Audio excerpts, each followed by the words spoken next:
Welcome back, Middle Age Grind, and coming to you today on Wednesday, November 7th, 2024. And I wanted to share something with you today that I learned in a meeting, I would say probably about 20 years ago. And it was a speaker. And I remember it was an English guy. And this was when I worked for Northwestern Mutual back in the day. And we would go to meetings a lot, and they would have kind of like, I guess you'd say, motivational speakers, kind of with our industry. And one of the things I took out of it was one of this guy's habits that he got from a successful boss that he had had. Guy does one thing every day.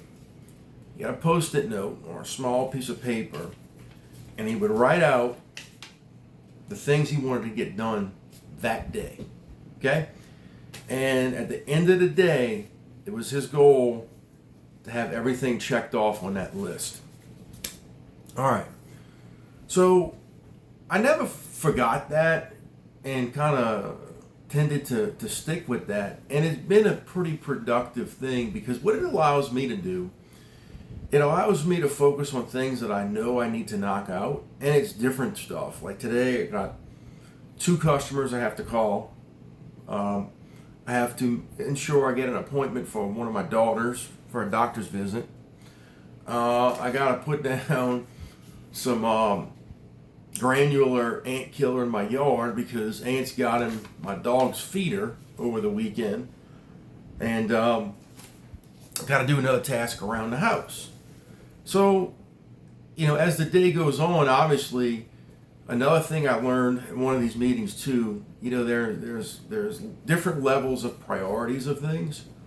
And one of them is, okay, this guy, from what I remember, there's A, B, and C priorities, right? An A priority would be an emergency, a true emergency. I have a medical emergency, the shed's on fire, that's a priority, okay? We have to throw everything down and handle something.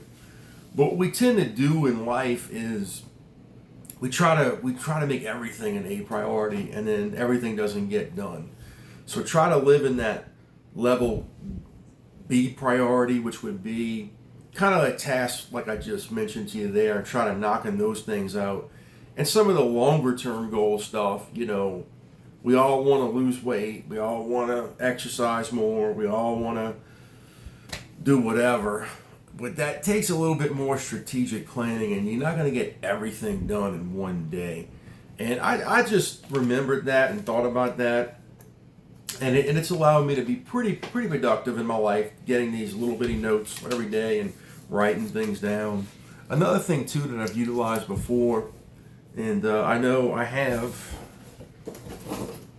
these calendars that I give to my customers, whoever would like them. I purchase them every year, and they're pretty cool. Norman Rockwell's. I know my mom uses them, and she puts in, people's birthdays and her doctor's appointment, and she puts it on her pantry. It's just an old school, and I love the little Norman Rockwell paintings. They're always kind of humorous and pretty cool. A lot of people like those. I'm actually a phone guy. I will put something in my phone, in the calendar, and I like it because it doesn't go away, and it does remind you, a day before, oh, you have a doctor's appointment on this day. You could put it in a year in advance or more, or, different deadlines, that kind of thing. I'm a phone guy. It just kind of eliminates, just the process of trying to remember things way out in advance, So those are just 2 productivity things I do: the Post-it note thing, the list, and I like using my phone for important dates. I'll share with you before, I'm almost finished this book, changing the subject here, Confronting the Presidents, Bill O'Reilly and Martin Dugard. I am up to Roosevelt Franklin. I highly recommend the book. There's, I guess, 46 chapters because it's a chapter on each president.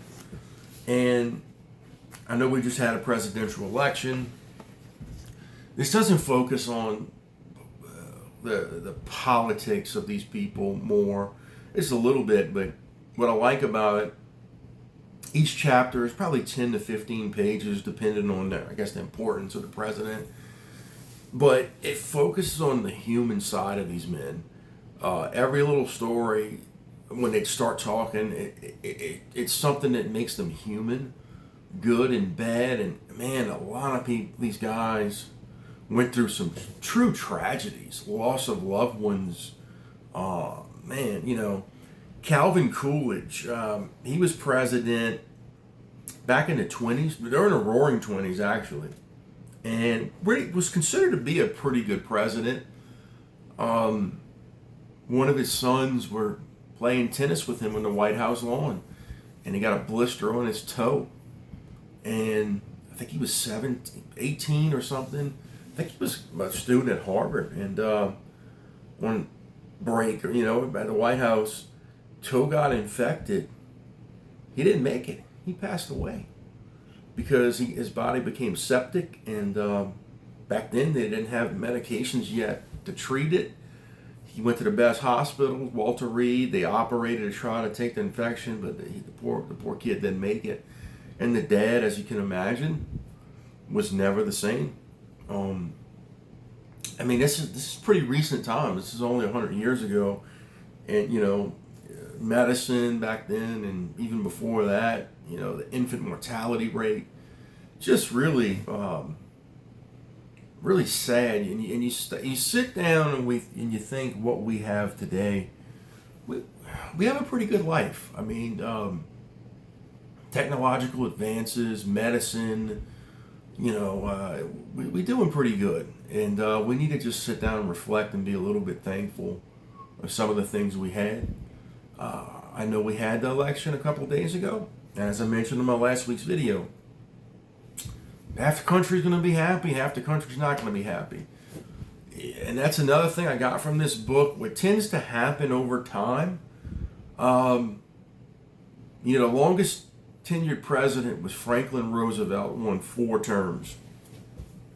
And then he passed away while in office. Right before World War II ended, he passed away. His health. After that, in the 50s or 60s, I believe, they passed them an amendment to only limiting to 2 terms. But regardless, it seems like in the country, there's ebbs and flows on who's in there. And a lot of these times, it's just referendums on people want change. They just want change. That's all it's about. But at the end of the day, we're one country.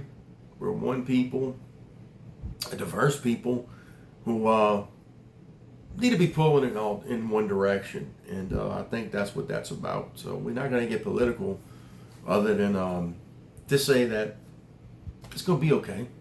It's going to be okay if the other thing happened. You got to move on.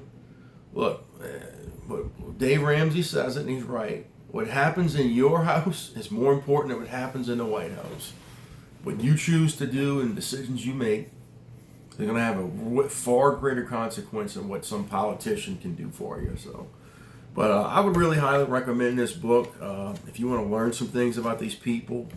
A lot of cool little stories in there, sad stories, interesting stories. I like autobiographies, and I like stuff that you see the human side in life, stuff you never saw before. So, recommend that book. Try to post-it note thing, guys, and start small. Like today, I have 5 things on there I want to get accomplished. By the end of the day, it's going to be my goal to put a check mark through all those things. And usually, it's something I kind of get done. So, with that said, I'll see you real soon on the Middle Age Grind.